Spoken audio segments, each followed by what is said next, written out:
Top news और हम इस समय मौजूद हैं मधुबन विधानसभा के क्षेत्र में और जो हमारे साथ शख्स मौजूद हैं वो हैं समाजवादी पार्टी के प्रत्याशी उमेश चंद पांडे जी। आइए हम बात करते हैं और शुरुआत करते हैं क्योंकि ये एपिसोड शुरुआत हो चुका है। अब की बार किसकी सरकार और कार में सवार है उम्मीदवार उमेश चंद पांडे जी।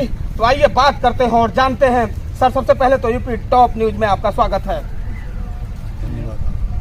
बात कर ले सर, आप किसी परिचय के मोहताज तो है नहीं, आप 2 बार के विधायक रहे मधुबन विधानसभा के क्षेत्र में। पार्टी इस बार समाजवादी पार्टी से आप उम्मीदवार हैं, क्या मुद्दा है मधुबन विधानसभा के लिए? विकास का मुद्दा, गरीबों की बेहतरी का मुद्दा, गरीबों के विकास का मुद्दा।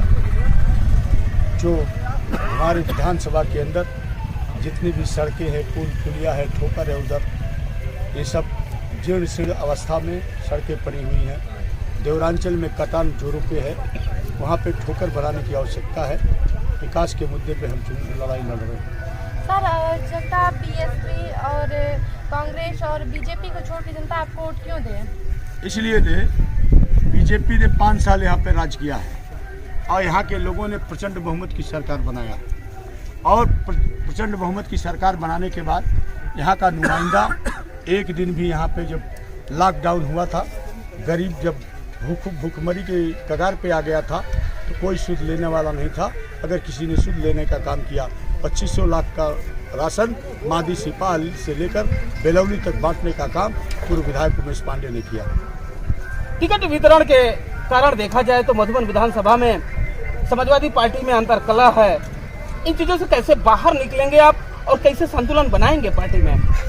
ये सब अराजक तत्व शुरू से रहे हैं, आए अराजक तत्व हमारा कुछ भी नहीं, बाल भी बांका नहीं कर सकते। मेरे कार्यकर्ता असंख्य हैं, अब मैं उनके हाथों से, उनकी मेहनत के बल पर ये यहाँ की ये जो शहीदी धरती मधुबन की धरती है, ये शहीदों की धरती है। यहाँ से जब कार्यकर्ता हमारा निकलता है तो बुलंदी के साथ, हौसले के साथ उन्होंने हमारे चारों तरफ, हमारे कार्यकर्ता, हमारे लोग चारों तरफ हमें प्यार दे रहे हैं, दुलार दे रहे हैं और विजय का आशीर्वाद दे रहे हैं। सर, तो प्रमुख कारण यहाँ पे रही है बाढ़ और कटान की। सर, यहाँ पे सारे नेता आते हैं और वादे करते हैं और जीत जाते हैं और चले जाते हैं। और सर, आपकी हम बात करें तो आप भी 2 बार यहाँ से विधायक रह चुके हैं और फिर भी इस समस्या का निदान क्यों नहीं हो पाया अभी तक? जिस समय मैं विधायक था उस समय कटान नहीं हो रही थी, कटान नहीं हो रही थी।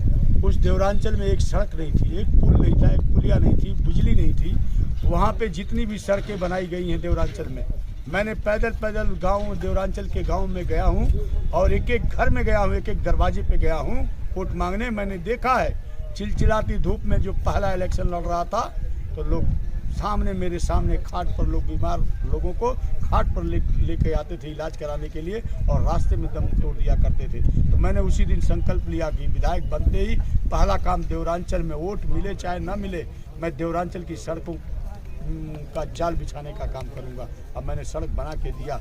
आज वो बदहाल सड़कें बाढ़ की वजह से उसमें कोई कार्य 5 साल नहीं किया गया है। आज वो फिर से हमको, मैंने उन लोगों को बोला है, कटान इस बार जारी है, कटान पे ठोकर बनाने का, प्राथमिकता के आधार पर मैं ठोकर बनाने का काम करूंगा, इससे कटान रोका जा सके। समाजवादी पार्टी के बहुत ही दिग्गज प्रत्याशी का आपने टिकट काट कर और टिकट हासिल किया है। राजनीति की बात करें तो दांव पेच तो बहुत पुराना है, पार्टी नई है, कैसे टक्कर देंगे आप इस चुनाव में? वो अगर अपने आप को धुरंधर समझते हैं तो मैं चाणक्य का वंशज हूँ। मेरे पास भी दिमाग है, मैं बेदिमाग आदमी नहीं हूँ, वही धुरंधर खिलाड़ी नहीं है। मैं भी चाणक्य का वंशज हूँ, दिमाग रखता हूँ। कैसे मुझको इनका सामना करना है वो सामना करने के लिए मैं तैयार हूँ। उन्होंने तो कहा है, खुले मंच से अनाउंसमेंट किया है कि जो भी लोग दूसरे पार्टी से समाजवादी पार्टी में आए हैं उनको इस बार जनता हरावे और हरा कर भेजे। मैं तो कह रहा हूँ आपसे कि जनता फैसला ले चुकी है। जनता का भरपूर प्यार, आशीर्वाद उमेश पांडे को मिल रहा है। किसी के हराने या किसी के कहने से कोई फर्क नहीं पड़ने वाला है। जितनी चाहे ताकत लगा ले, उनका मंसूबा कभी पूरा नहीं हो पाएगा।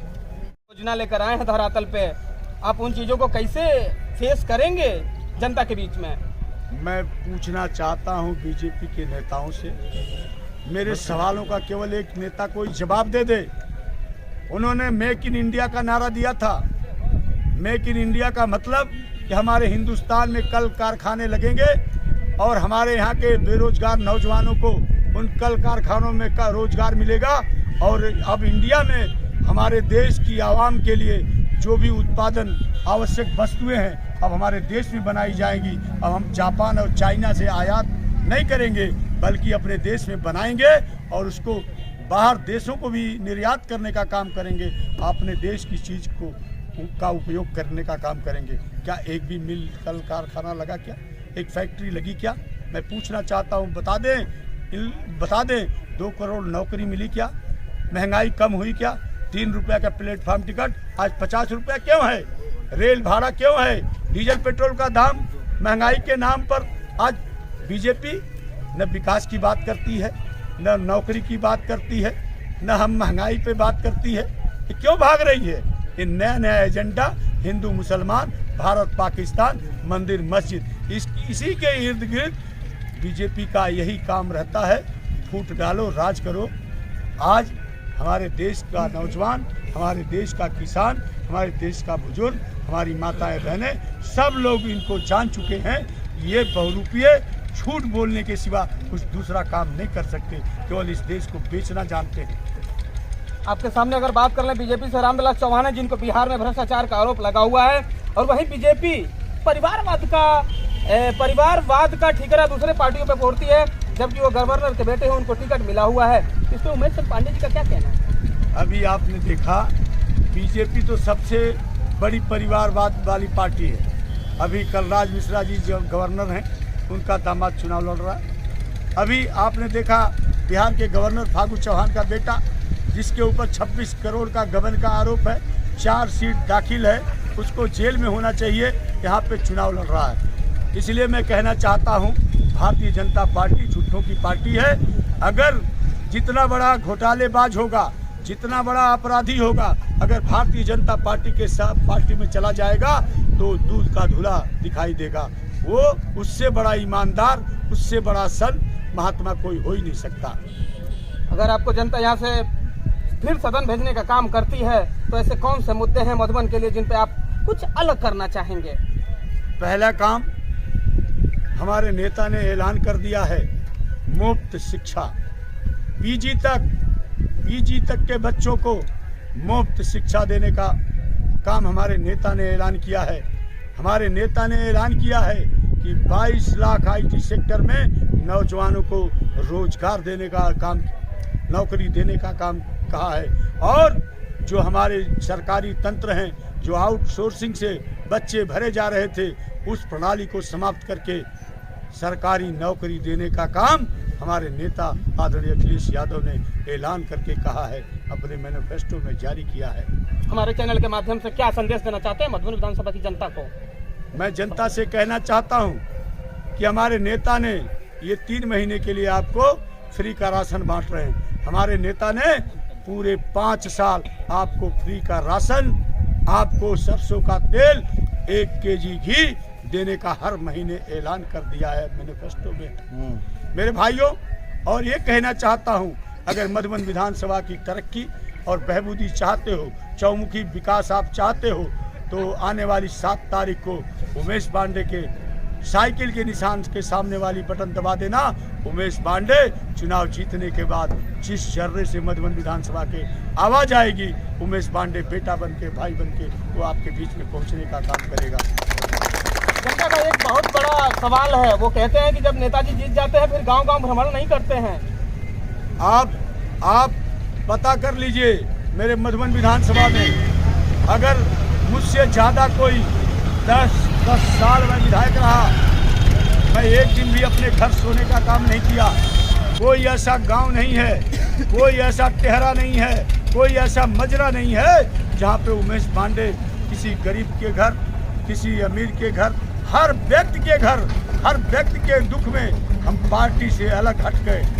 मेरी राजनीति होती है, चाहे किसी भी दल का कोई व्यक्ति अगर तकलीफ में है, मैं जात बिरादरी मजहब को दूर रखता हूँ। सब लोग हमारे भाई हैं। सबके दुख सुख में पहुँचने का काम उमेश पांडे किया है। यूपी टॉप न्यूज में आप सर इतना टाइम दिए, बहुत बहुत धन्यवाद। आपको भी बहुत बहुत धन्यवाद और टॉप न्यूज़ के सभी जो हमारे साथी हैं उनको भी बहुत बहुत धन्यवाद।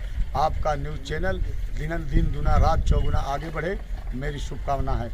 तो ये थे समाजवादी पार्टी के प्रत्याशी उमेशचंद पांडे जी, और जिस तरह से इन्होंने सवालों का जवाब दिया है, अब देखना यह है कि यहाँ की जनता किसको वोट करती है और किसके सर पे सेहरा बांधती है। आप बने रहिए हमारे एपिसोड अब की बार किसकी सरकार कार में सवार उम्मीदवार हमारे सहयोगी अंजलि त्रिपाठी के साथ। मैं कैमरामैन के साथ विदा लेना चाहूंगा। संजय, नमस्कार।